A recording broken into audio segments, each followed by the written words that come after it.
4. I will not invite you to practice the sterner kind of maxims, nor bid you bear the lot of humanity with more than human philosophy.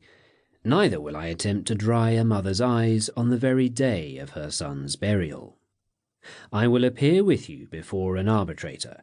The matter upon which we shall join issue is whether grief ought to be deep or unceasing.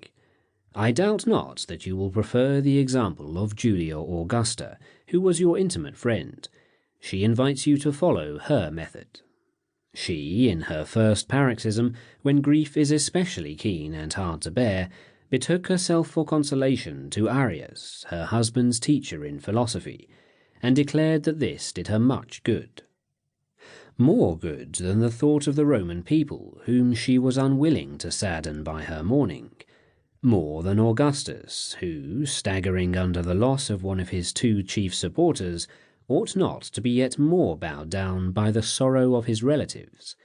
More even than her son Tiberius, whose affection during that untimely burial of one for whom whole nations wept made her feel that she had lost only one member of her family.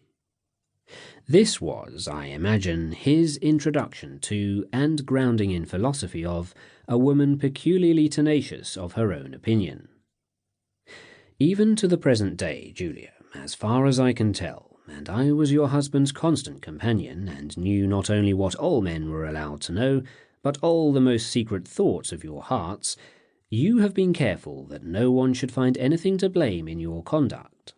Not only in matters of importance, but even in trifles, you have taken pains to do nothing which you could wish common fame, that most frank judge of the acts of princes, to overlook. Nothing, I think, is more admirable than that those who are in high places should pardon many shortcomings in others, and have to ask it for none of their own.